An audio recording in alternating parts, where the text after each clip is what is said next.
Hello everyone, welcome to Magnet Brains, जहां आपको 100% free of cost education provide की जाती है। मतलब यहां आपको एक या दो चैप्टर पढ़ने के बाद में किसी भी तरीके का कोई पेमेंट करने की नीड बिल्कुल नहीं होती है। सो इसी अच्छी बात से स्टार्ट करते हैं आज की इस वीडियो को। This is Barkha Gupta, your IP educator for class 11th और class 11th informatics practices, book code 065 का चैप्टर नंबर 5 हम कंटिन्यू कर रहे हैं आज इस वीडियो में, जिसका नाम है understanding data. So understanding data वाले चैप्टर को हम क्या कर चुके हैं, लास्ट वीडियो में इसका ओवरव्यू बहुत अच्छे से डिस्कस कर चुके हैं, जिसमें हमने देखा था कि इस चैप्टर में हमें क्या क्या पढ़ना है, किन किन टॉपिक्स को कवर करना है। तो आज के इस वीडियो में हम कवर करने वाले हैं इस चैप्टर का first topic, that is introduction to data. So ये पूरा चैप्टर आपका थ्योरेटिकल बेस्ड चैप्टर है, इसको बहुत ध्यान से समझना है, सुनना है, ताकि आप इस चैप्टर पर बेस्ड यदि कोई क्वेश्चन आता है तो उसे आप कंप्लीट कर सकते हो। ओके, सो यहाँ पे देखो, इंट्रोडक्शन टू डेटा वाले चैप्टर में काफी कुछ मैं आपको इंट्रोडक्शन ओवरव्यू में भी दे चुकी हूँ, लेकिन एक्चुअल आज इस वीडियो में हम क्या देखेंगे, आज इस वीडियो में हम देखेंगे कि डेटा क्या होता है। ठीक है, बेसिकली अलग अलग तरीके के एग्जाम्पल से हम इसको समझने की कोशिश करेंगे। ओके, और वही सारे एग्जाम्पल लेंगे जो आपकी रियल लाइफ पर बेस्ड एग्जाम्पल्स हैं, ताकि इन केस यदि एग्जाम में कोई क्वेश्चन आएगा तो आप अब इसको समझकर अपनी लैंग्वेज में भी बहुत अच्छे से एक्सप्लेन कर सकते हो। ठीक है, तो अब ये चैप्टर आपके लिए थ्योरेटिकल चैप्टर नहीं रहने वाला है, हम इसे बिल्कुल अपनी प्रैक्टिकल लाइफ से रिलेट करके समझेंगे। Okay, so introduction to data topic को स्टार्ट करते हैं chapter number 5 understanding data chapters के साथ। ठीक है, अब सबसे पहले तो डेटा होता क्या है ये मैं फिर से एक बार आपको रिकॉल करवा देती हूँ। रॉ फैक्ट्स एंड फिगर्स, मतलब कि हम जिस भी लेटर्स, नंबर्स, अल्फाबेट्स, हर एक चीज के साथ में डेली डील कर रहे हैं। ठीक है, तो जब ये numbers, letters, alphabets, special symbols, हर चीजें ये जब रॉ फैक्ट्स फिगर्स होती है, मतलब जब इनकी कोई वैल्यू नहीं होती, सब जब मीनिंगलेस होते हैं, तो हम इसे डेटा कहते हैं। लेकिन जब इन सब चीजों से मिलकर कोई वर्ड बनता है तो वो क्या हो जाता है, एक मीनिंगफुल फॉर्मेट में कन्वर्ट हो जाता है। तो वो क्या बन जाता है, वो बन जाता है इंफॉर्मेशन। समझ में आया? सो इंफॉर्मेशन हमारे लिए, हमारी लाइफ में कहीं ना कहीं बहुत इंपॉर्टेंट होती है। इंफॉर्मेशन के बिहाफ पे ही आप क्या करते हो, इंफॉर्मेशन के बिहाफ पे हम सर्टेन टाइप के डिसीजंस ले सकते हैं। ठीक है, डिसीजन लेने के लिए, किसी भी चीज को फाइंड आउट करने के लिए आपको किसकी नीड होती है, इंफॉर्मेशन की नीड होती है। और इंफॉर्मेशन किससे बनती है, इंफॉर्मेशन बनती है डेटा से। तो कहीं ना कहीं डेटा जो होता है वो बहुत इंपॉर्टेंट रोल प्ले करता है किसमें, इंफॉर्मेशन को फॉर्म करने में, है ना। डेटा क्या है, बहुत इंपॉर्टेंट रोल प्ले करता है इंफॉर्मेशन को फॉर्म करने में। जैसे कि मैंने लास्ट वीडियो में भी आपको एग्जांपल दिया था, है ना। फिर से एक एग्जांपल देती हूँ। सपोज यहाँ पे हमने कोई नंबर्स लिख लिए हैं। सपोज मैंने लिखा 8 5 9 6 2 3 3 4। ओके, इस तरीके से मैंने क्या किया, कोई नंबर लिखा। फाइन, अब मैंने ये बताया कि ये जो नंबर्स लिखे हुए ये अभी हमें नहीं पता क्या है, कैसे हैं, क्यों लिखे हुए हैं, राइट। जब मैंने इस तरीके से इसको अरेंज किया, कैसे अरेंज किया, सपोज मैंने यहाँ पे इसको अरेंज कर दिया 9 8 5 6 2, ओके, डैश लगा के 3 4 3 3 3। ओके, सो अब देखो ये हमने एक फॉर्मेट में डिफाइन किया है और ऐसा बताया है कि ये किसी पर्सन का कॉन्टैक्ट नंबर है या किसी फ्रेंड का मेरे कॉन्टैक्ट नंबर है। तो यहाँ पे ये सिर्फ नंबर्स लिखे हुए थे। जब हमने इसको डिफाइन किया, हमने इसको बताया कि ये क्या है, एक कॉन्टैक्ट नंबर है। तो कॉन्टैक्ट नंबर होते हैं, फोन नंबर होता है 10 डिजिट्स का। तो कहीं ना कहीं अब ये किसी पर्सन की इंफॉर्मेशन बन चुकी है, किसी पर्सन का कॉन्टैक्ट नंबर हो चुका है, राइट। सो अब आपको ये चीज क्लियर हुई ना कि डेटा का क्या रोल होता है, डेटा होता क्या है। तो डेटा होता है रॉ फैक्ट्स फिगर्स, जिसमें कुछ लेटर्स, नंबर्स, स्पेशल सिंबल्स होते हैं। जब आप उसको अरेंज करते हो, उसको एनालाइज करते हो, है ना, सो जब वो किसी मीनिंगफुल फॉर्मेट में बन जाता है तो वो बन जाती है इंफॉर्मेशन। और इंफॉर्मेशन के बिहाफ पे हम अपनी लाइफ में बहुत सारे डिसीजंस ले सकते हैं। जैसे हम एग्जांपल लेते हैं, सपोज कि अब आप अभी आप 11th में हो, फिर आप 12th में जाओगे। अब जब आप 12th में जाओगे, उसके बाद क्या होगा, उसके बाद आपको हायर स्टडीज के लिए कॉलेज सेलेक्ट करना पड़ेगा, राइट। तो जब आप चाहते हो कि आप कोई बहुत अच्छे कॉलेज में एडमिशन लो, तो उसके लिए आपको डिफरेंट कॉलेजेस के बारे में नॉलेज होना चाहिए, हर कॉलेज के बारे में इंफॉर्मेशन आपको होना चाहिए ना।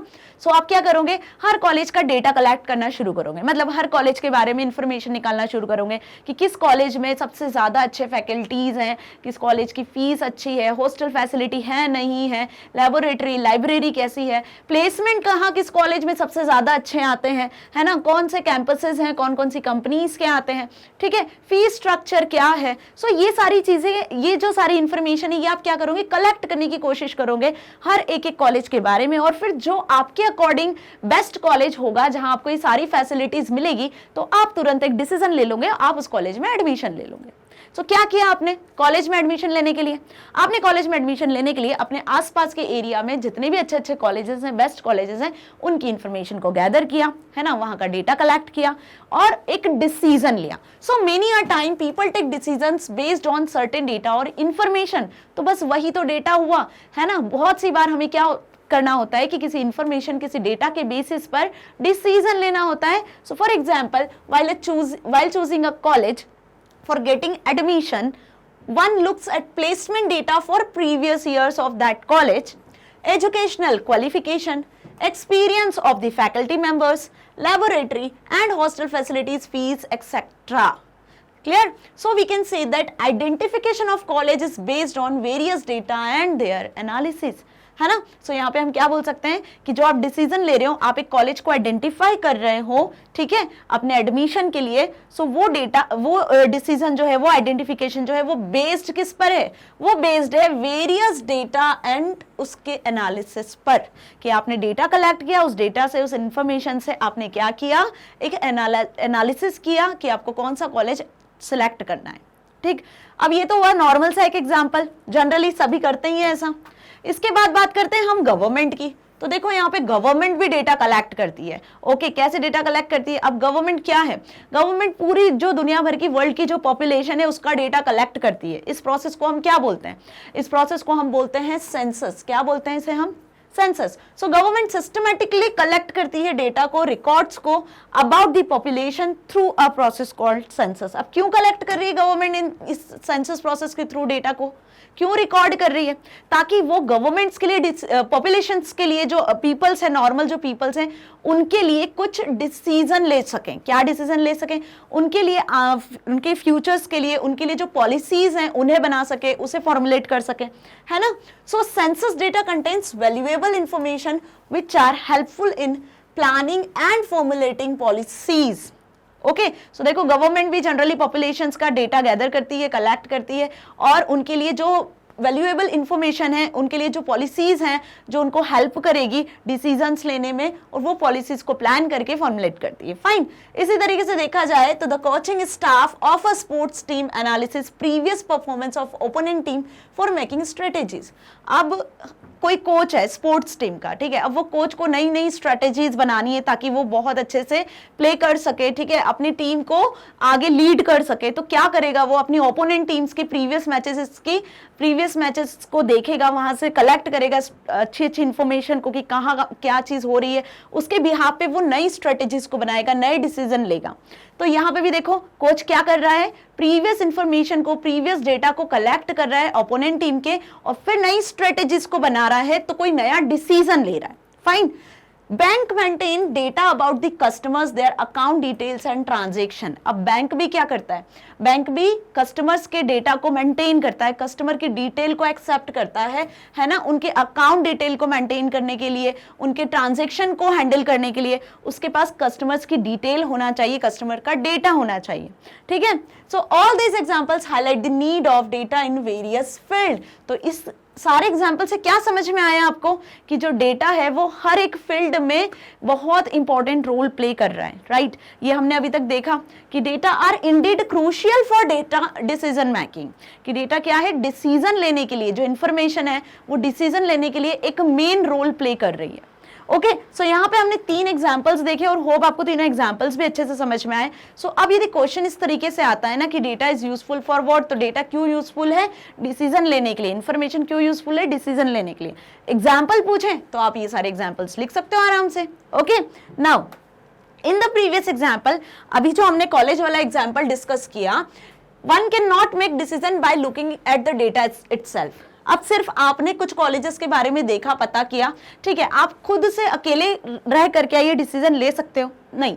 आपको उस कॉलेज की रेपुटेशन देखनी है, आपको उस कॉलेज के बारे में सारी चीजें पहले से पता होनी चाहिए. तो आप उसके लिए क्या करोगे? और भी बहुत सारे तरीके से उस कॉलेज के बारे में पता करोगे. जैसे आप वेबसाइट्स पे सर्च करोगे, उस कॉलेज में कितने स्टूडेंट्स थे जिनको प्लेसमेंट मिला, ठीक है, उस कॉलेज की क्या रेपुटेशन है, मतलब मीडिया पर, इंटरनेट पर, हर जगह पर आप उस कॉलेज की रेटिंग्स देखोगे. ठीक है, कितने ऐसे स्टूडेंट है जो हर साल उस कॉलेज से निकलते हैं, उनको सैलरी क्या मिलती है, उनकी क्या कौन कौन सी कंपनीज में उनकी जॉब लगी हुई है, राइट, मतलब कौन कौन सी कंपनीज के प्लेसमेंट आते हैं, तो आप उसको डिटेल में पता करने की कोशिश करोगे. So in our example for choosing a college, suppose the placement of cell of college has maintain data of about 2000 students placed with different companies at the different salary package in the last 3 years. Okay, so looking such data, one cannot make any remark about the placement of a student of that college. तो क्या करना है हमको? The college process and analyze this data. College क्या करेगा? Process करेगा, analyze करेगा, और the result are given in the placement brochure of the college through summarization as well as the visual for easy understanding. तो college भी क्या करेगा? अपने पर्टिकुलर कॉलेज के रेपुटेशंस के लिए, अपने कॉलेज में जो भी उसके समराइजेशन के लिए बेसिकली बात की जाए, तो कॉलेज को आगे बढ़ाने के लिए, बताने के लिए, ताकि उसके कॉलेज में ज़्यादा एडमिशन्स हो सकें, स्टूडेंट सही डिसीजन ले सकें, इसके लिए वो विजुअल्स क्रिएट करेंगे, एडवर्टीजमेंट्स क्रिएट करेंगे, हर चीज़ का एक प्रॉपर वे प्रोवाइड करेंगे, ठीक है, स्टूडेंट्स को या जनरल पब्लिक को. सो यहाँ पे क्या हो रहा है, क्या देख रहे हो आप, क्या समझ में आ रहा है इस चीज से कि data need to be gathered, processed and analysed for making decisions. कि डिसीजन लेने के लिए डेटा को पहले गैदर किया जा रहा है, कलेक्ट किया जा रहा है, फिर उसको प्रोसेस किया जा रहा है, और प्रोसेस करने के बाद में एनालाइज किया जा रहा है डिसीजन लेने के लिए.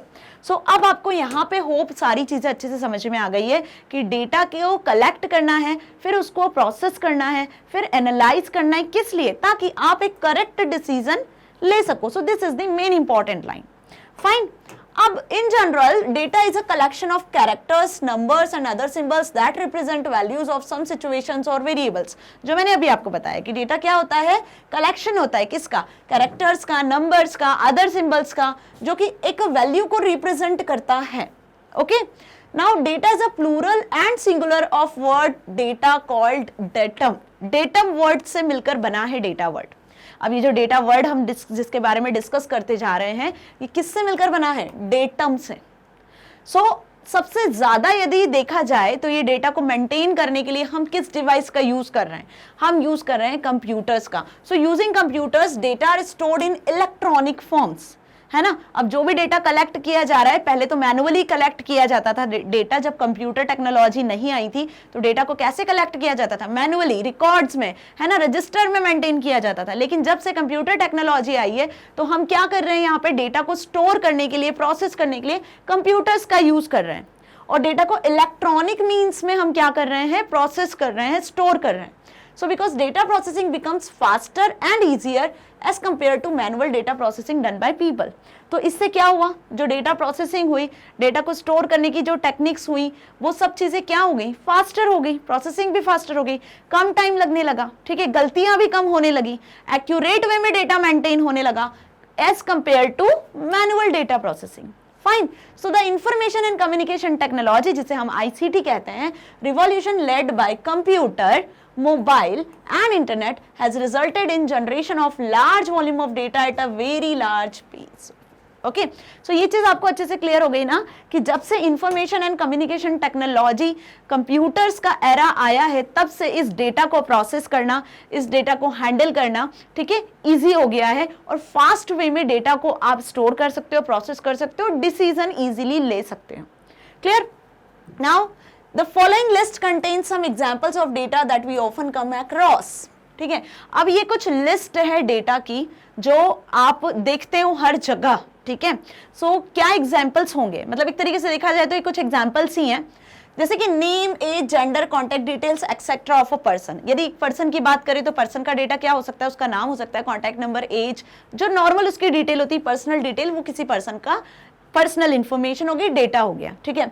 अब यदि हम बात करते हैं बैंक्स की, या फिर हम बात करते हैं कि आप जब ऑनलाइन शॉपिंग वगैरह करते हो तो क्या करते हो? आप उसमें ट्रांजैक्शन करते हो. So transaction data generated through banking, ticketing, shopping etcetera, where online और ऑफलाइन, दोनों तरीके से आप ये ट्रांजेक्शन्स कर सकते हो. तो ट्रांजेक्शन्स में भी क्या होता है? कहीं ना कहीं डेटा रिकॉर्ड होता है, क्रिएट होता है.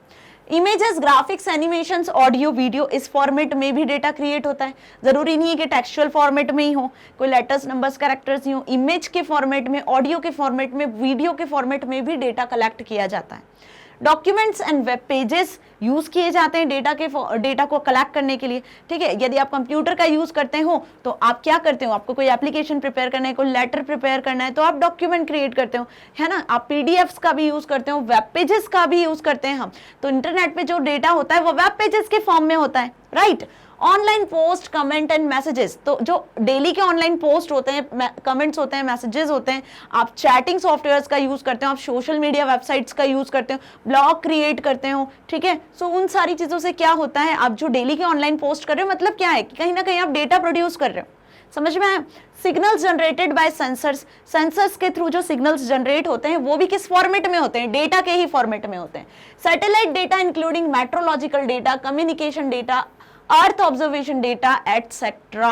तो यहाँ पे देखो एक लिस्ट है ये पूरी कि किस तरीके से डेटा को कलेक्ट किया जा रहा है, कौन कौन सी ऐसी जगह है ना, मतलब कौन कौन से ऐसे एग्जाम्पल है जो डेटा के हो सकते हैं। तो किसी पर्सन के थ्रू यदि बात करें तो उसका नाम है, जेंडर, ठीक है। ट्रांजेक्शन, बैंक के थ्रू जो ट्रांजेक्शन हो रहे हैं वो, या ऑनलाइन शॉपिंग करते हो वो, इमेज ग्राफिक के फॉर्म में डेटा कलेक्ट कर सकते हो, डॉक्यूमेंट्स, वेब पेजेस के फॉर्म में डेटा होता है, ऑनलाइन पोस्ट, कमेंट जो भी आप करते हो वो भी एक डेटा के फॉर्मेट में ही होता है, सेंसर से जनरेट होते हैं वो सिग्नल्स भी डेटा के फॉर्मेट में होते हैं, सैटेलाइट्स के थ्रू जो डेटा क्रिएट होता है, मेट्रोलॉजिकल डेटा होता है, कुछ कम्युनिकेशन डेटा होता है, अर्थ ऑब्जर्वेशन डेटा होता है। So these all are the examples of data, ठीक है।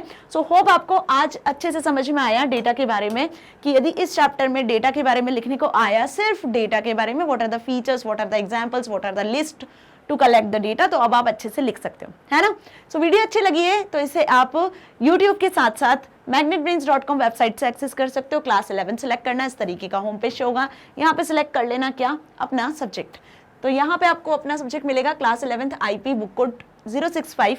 Now click on watch now. जैसे ही वॉच नाउ पे क्लिक करोगे तो आप आ जाओगे क्लास 11th के सारे चैप्टर्स की लिस्ट पर। तो क्लास 11th के हम सारे चैप्टर्स कंप्लीट कर चुके हैं, ओके। सो जिस भी किसी वीडियो में डाउट है इस चैप्टर में, आप क्या करोगे, वीडियो पे क्लिक करोगे, तो वॉच नाउ पे क्लिक करोगे, इस तरीके से वीडियो प्ले होगी, आपका डाउट सॉल्व हो जाएगा। कहीं किसी प्लेटफॉर्म पे जाने की जरूरत नहीं है, क्योंकि हम क्लास 11th में जो आपका IP सब्जेक्ट है उसके सारे चैप्टर्स को प्रैक्टिकल के साथ कंप्लीट कर चुके हैं। और मैग्नेट ब्रेन्स आपको किंडरगार्टन से लेकर क्लास 12 तक free of cost education provide कर रहे हैं, ताकि आप अपनी एग्जाम में बहुत अच्छे मार्क्स को स्कोर कर सकते हो, साथ ही साथ अपनी लाइफ में कुछ बहुत अच्छा अचीव कर सकते हो। सो स्टूडेंट्स, मिलेंगे इस चैप्टर के नेक्स्ट टॉपिक के साथ। Till then stay here, stay happy. Thank you so much.